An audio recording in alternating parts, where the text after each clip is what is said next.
ശ്രീൻ്റെ proposal വന്ന സമയത്തും എന്താ പറയുക, ഞാൻ ശ്രീനോട് പറഞ്ഞ ഒരേ കാര്യമാണ്, ഒരു കാരണവശാലും നമ്മൾ പറയില്ലേ, നമ്മളിപ്പോൾ ആ ഒരു ചെറിയ പ്രായമൊന്നുമല്ല, നമ്മളെന്തായാലും അച്ഛനമ്മേനെ സന്തോഷിപ്പിച്ചിട്ട് ജാതകം നോക്കിയിട്ട് നോക്കാം. അങ്ങനെ തന്നെയാണ് നടന്നത്. എൻ്റെ അമ്മ ആദ്യം ജാതകം നോക്കിയിട്ട് തന്നെയാണ് അതും നടന്നത്. അത് ദൈവം സഹായിച്ച എല്ലാം ഓക്കെയാണ്. പക്ഷെ ഞാൻ എൻ്റെ മോളോട് പറയണത്, ഐ എം സോറി, പക്ഷെ ഞാൻ എപ്പോഴും പറയുന്നത്, you can love any religion, ഏത് റിലീജിയൻ, പക്ഷെ സ്വന്തം റിലീജിയൻ മറക്കരുത്. സ്വന്തം വ്യക്തിത്വം, ജനിച്ച ഒരു ഐഡന്റിറ്റി ഉണ്ട്, അത് ഒരു കാരണവശാലും മാറ്റരുത്. You are a Hindu, you will die a Hindu എന്നാണ് ഞാൻ പറയാറുള്ളത്. അതെ.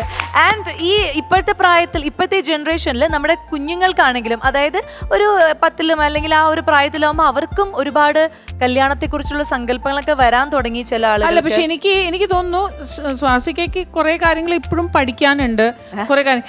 അപ്പൊ എനിക്ക് ഒരു യങ് ഇൻഫ്ലുവൻസർ, അതായത് നമ്മുടെ ഈ പ്രോബ്ലംസ്, നമ്മുടെ ക്വസ്റ്റ്യൻ ഒക്കെ ആൻസർ ചെയ്യുന്ന സ്വാസികയ്ക്ക് വേണ്ടി സ്പെഷ്യലി. ആൻഡ് അങ്ങനെ തന്നെ സ്വാസികന്റെ പോലെ കുറെ യങ്സ്റ്റേഴ്സ് ഉണ്ട് ഒരു കൺഫ്യൂഷൻ. നമ്മളെല്ലാരും ഓൾറെഡി അത് ക്രോസ് ചെയ്തു. ഈ ഒരു ക്രോസ് ചെയ്തിട്ടും കൺഫ്യൂഷൻ ഉണ്ടെങ്കിൽ ഈ കുട്ടി നമ്മളെ പഠിപ്പിക്കാനാണ് ഇവിടെ വരുന്നത്.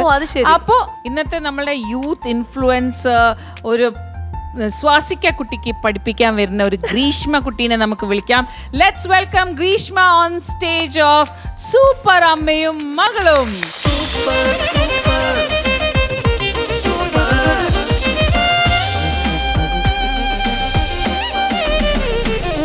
സൂപ്പർ അമ്മയും മകളും അതിന്റെ ഫ്ലോറിലേക്ക് സ്വാഗതം. അപ്പൊ എന്നെ പഠിപ്പിക്കാനും പിന്നെ ഇത് കണ്ടോണ്ടിരിക്കുന്ന കുറെ ആൾക്കാർക്ക് ഒരു പ്രചോദനമാവാനും കല്യാണത്തെ കുറിച്ചിട്ടൊക്കെ നല്ല വ്യക്തമായ ധാരണയും ഒക്കെ ഉള്ള ഒരാളാണ് പുറത്തുനിന്ന് അറിയുന്നത്. അല്ല, ഞാൻ ഗ്രീഷ്മ, എങ്ങനെയാണ് ഈ ഒരു ചെറിയൊരു 1 or 2 minutes ഒരു വീഡിയോ എങ്ങനെയാണ് ഇൻഫ്ലുവൻസ് ആയത്?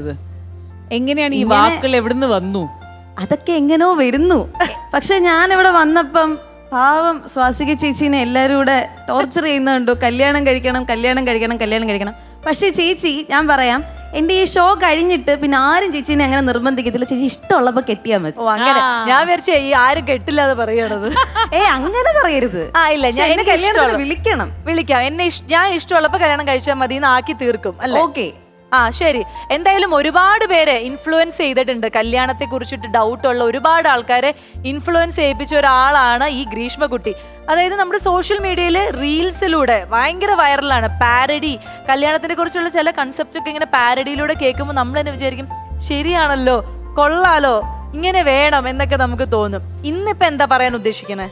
നമുക്ക് ഈ ഡിഗ്രി ഒക്കെ ഇപ്പൊ ഞാൻ പഠിച്ച് ഫൈനൽ ഇയർ ആയതാ. അപ്പോഴീ എൻ്റെ ക്ലാസ്സിലെ ചില ഗേൾസിന് ഈ പ്രപ്പോസൽസ് ഒക്കെ ഇപ്പം വരുന്നുണ്ട്. മീൻസ് അല്ലാതെ കോളേജിൽ ചുമ്മാ അങ്ങോട്ടും ഇങ്ങോട്ടും പോകുമ്പോൾ ഭയങ്കര പ്രേമല്ല, വീട്ടുകാർ ഇടപെട്ടിട്ടുള്ള ചില പ്രപ്പോസൽസ് ഒക്കെ വരുന്നുണ്ട്.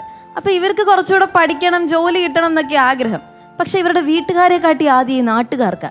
അതെന്തുകൊണ്ടാണെന്ന് മനസ്സിലാവുന്നില്ല. അതായത് ഈ ഡിഗ്രി ഒക്കെ കഴിഞ്ഞൊരു സർട്ടിഫിക്കറ്റ് ഒപ്പിച്ച് ഇനി എന്തിനു പോകണമെന്നുള്ള കൺഫ്യൂഷനിൽ വീട്ടിലിങ്ങനെ ഇരിക്കുമ്പോഴായിരിക്കും സ്വന്തം വീട്ടിൽ ഒരു പണിയില്ലാതെ ചൊറിയും കുത്തിയിരിക്കുന്ന ഏതെങ്കിലും ഒരു ആൻറ്റി അവരുടെ ഭാഗ്യയില ഏതെങ്കിലും ഒരുത്തൻ്റെ പ്രപ്പോസലുമായിട്ട് വീട്ടിൽ വന്ന് കയറുന്നത്. പൊന്നാണ്, തേനാണ്, കരളാണ്, ഒലക്കയാണ് മോളെ എന്നൊക്കെ പറഞ്ഞ് പെങ്കൊച്ചിനെയും പറഞ്ഞ് കൺവിൻസ് ചെയ്ത് കെട്ടിച്ചു വിടുന്നതിന് മുമ്പ് നിങ്ങൾ പെൺകുട്ടികളെ പഠിപ്പിച്ചിരിക്കേണ്ട പ്രത്യേക ചില നിയമങ്ങളുണ്ട്.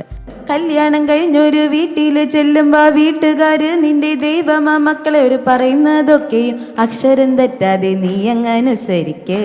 നീ കൃത്യം 4-ന് എണീച്ചിടണം, നീ മുറ്റമടിച്ചിടണം, കൃത്യം 6:30 ഭർത്താവിനായുള്ള ബെഡ് കോഫി റെഡിയാവണം. ഇനി ഇങ്ങനെ ഒന്നും ചെയ്യാതെ നിങ്ങൾ അങ്ങാനും ഡൈവോഴ്സായ ഇതേ ആൻറ്റി തൊട്ടപ്പുറത്ത് വീട്ടിൽ ചെന്നിട്ട് പറയും, എൻ്റെ സരസ്വേ, നീ അറിഞ്ഞോ നമ്മുടെ തെക്കേ പരേലെ നാണുന്റെ മോള് ജാനുവില്ലേ, കെട്ടിയോനുമായിട്ട് ഡൈവേഴ്സായി സ്വന്തം വീട്ടില് വന്നങ്ങ് നിപ്പാണെന്നേ. ഒന്ന് ബീൻസരിഞ്ഞ് തോരൻ വെക്കാൻ, ചോറ് വെക്കാൻ പോലും അറിയില്ലെന്നേ. ആ ചെറുക്കനൊന്ന് പണയം വെക്കാൻ 2 വള പോലും ഊരിക്കൊടുക്കില്ലെന്നേ. അവള് എപ്പോഴും ഫോണിലാ നീ, അവൾക്ക് വീട്ടില് പോകണോ നീ, പിന്നെ ആഴ്ചയില് കാറും എടുത്തോണ്ട് കറങ്ങാനും പോകണോ നീ. ഇപ്പോഴത്തെ പിള്ളേർക്കാണെങ്കിൽ അഡ്ജസ്റ്റ് ചെയ്യാനേ അറിയത്തില്ല. നമ്മളൊക്കെ ആണെങ്കിൽ നമ്മുടെ കെട്ടിയവൻ്റെ കയ്യിൽ നിന്ന് 2 കെട്ടിയാലും അതൊക്കെ സഹിച്ചങ്ങ് ജീവിക്കും. അതുകൊണ്ട് എന്താ, അമ്മക്കൊക്കെ ഒരു കുടുംബമുണ്ട്. അതാണ്. അല്ല, എനിക്ക് ഓർമ്മയുണ്ട്, അത് പറഞ്ഞപ്പോൾ എനിക്ക് ഓർമ്മ ഉണ്ടായിരുന്നു. നമ്മൾ സ്കൂളിൽ പഠിക്കുമ്പോൾ ടീച്ചേഴ്സ് ഡേ ഉണ്ടാവാറില്ലേ, ആ ദിവസം നമ്മൾ സാരി ഉടുത്തിട്ടാണ് പോകേണ്ടത്, സീനിയേഴ്സും അങ്ങനെ. അപ്പൊ ഞാൻ സാരി ഉടുത്ത് സ്കൂളിൽ പോയി ടീച്ചേഴ്സ് ഡേ കഴിഞ്ഞ് തിരിച്ചു വന്നപ്പോൾ ഇതന്നെ അയൽവക്കത്തെ ആന്റി കണ്ടപ്പോ പറഞ്ഞു, ആ മോളെ കാണാൻ എന്ത് രസാണ്, കല്യാണ പ്രായമായിട്ടോ എന്ന് പറയല. അച്ഛൻ കേക്കല. അച്ഛൻ പറഞ്ഞു, പോടി നീ ഉള്ളിൽ പോയിട്ട് നീ എന്നെ ഷോർട്സ് എല്ലാം ഇട്ടുക എന്ന് എനിക്കിപ്പോഴും ഓർമ്മ. സത്യം പറയാം, ഇത് നടന്ന കാര്യമാണ്. അപ്പോ സത്യം പറഞ്ഞാൽ നമ്മളുടെ വീട്ടിലത്തെക്കാളും പുറത്തെ നാട്ടുകാർക്കാണ് ഏറ്റവും ജാസ്തി എന്താ പറയാ സങ്കടം, ഇവരെന്താണ് തൊലയാത്തത് എന്ന് പറഞ്ഞു. അതാണ് നാട്ടുകാരുടെ അവരോ കഷ്ടപ്പെടുന്നു, ഇനി നമ്മളെ കൂടെ കഷ്ടപ്പെടുത്തിക്കാനുള്ള അവരുടെ ഒരു തൊര. ഇതുപോലെ ത്വരകളിൽ നിന്ന് വേറെ എന്തെങ്കിലും പാട്ടുണ്ടാക്കിയിട്ടുണ്ടോ?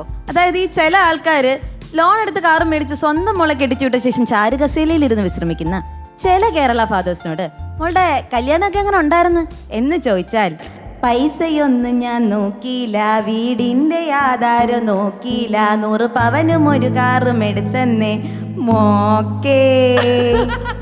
പെങ്കൊച്ചു BEd MA ആണെന്നേ, ചെറുക്കനാന്നെങ്കിൽ സർക്കാർ ജോലിയാ, കല്യാണം കഴിഞ്ഞാലും പിന്നെയും പഠിക്കാലോന്നേ. ഇവിടെ നാട്ടുകാരൊരുക്കുന്നു 18-ാം വയസ്സിൽ കല്യാണം, പൊന്നുകൊണ്ട് മൂടുന്നു നിന്റെ നന്മയ്ക്ക് വേണ്ടി കല്യാണം. അതായത് കുറച്ച് നാൾ കഴിഞ്ഞിട്ട് ഇവർ തന്നെ പറയും, ഈ പെങ്കൊച്ച് തൂങ്ങിയൊക്കെ മരിച്ചു കഴിഞ്ഞ് കുറച്ച് കാലം കഴിയുമ്പം ഈ ആൾക്കാർക്ക് ഇമോഷണൽ ഡാമേജ് അടിക്കും. അപ്പോൾ അവർ പറയും, എൻ്റെ സരസ്വേ, ഇത് ഞാൻ അറിഞ്ഞതോ ഇന്നലെ, നമ്മുടെ തെക്കലെ വാസുവിൻ്റെ മോളിലെ ആ തലതെറിച്ചവൻ നാശം പിടിച്ചവൻ തൂക്കി കൊന്നേ, എന്തോരം നല്ലൊരു കൊച്ചായിരുന്നു. സത്യം ഇത് എന്താ പറയാ സ്വാസുവിന് എന്തിനാ പറഞ്ഞതെന്ന്. അയ്യോ അതെ, ഇതെന്തിനാണ് ഇതൊക്കെ ഒന്നും ഒരു തെറ്റും ഇങ്ങനെ ചെയ്യരുത്. ശ്രീധരൻ ചോദിച്ചു വന്നാൽ പറ്റില്ല എന്ന് മുഖത്ത് നോക്കി പറയണം, നോ എന്ന് പറയണം. പിന്നെ എന്തായിരുന്നു പറഞ്ഞത്, എനിക്ക് തോന്നുമ്പോ മാത്രം കല്യാണം കഴിച്ചാൽ മതി, പിന്നെ 4 മണിക്ക് എണിക്കേണ്ട ഒരു ആവശ്യമില്ല, മുറ്റം അടിക്കേണ്ട ആവശ്യം അത് കുഴപ്പമില്ല, നമ്മൾ തോന്നുന്ന പോലെ. അതെ, മമ്മി എന്നെ കൊണ്ട് ഡെയിലി അടിപ്പിക്കാറുണ്ട്. അപ്പൊ എനിക്ക് തോന്നുകയാണെങ്കിൽ മുറ്റം അടിക്കാം. അതെ. അപ്പൊ എന്തായാലും ഇത്രയും വലിയൊരു ഇഷ്യൂ ആണെങ്കിൽ പോലും അതിനെ ഭയങ്കര ലൈറ്റ് ആയിട്ട് നമുക്ക് വേണ്ടി പ്രസന്റ് ചെയ്തതിന് നല്ലൊരു കയ്യടി കൊടുക്കാം. Super Greeshma, thank you.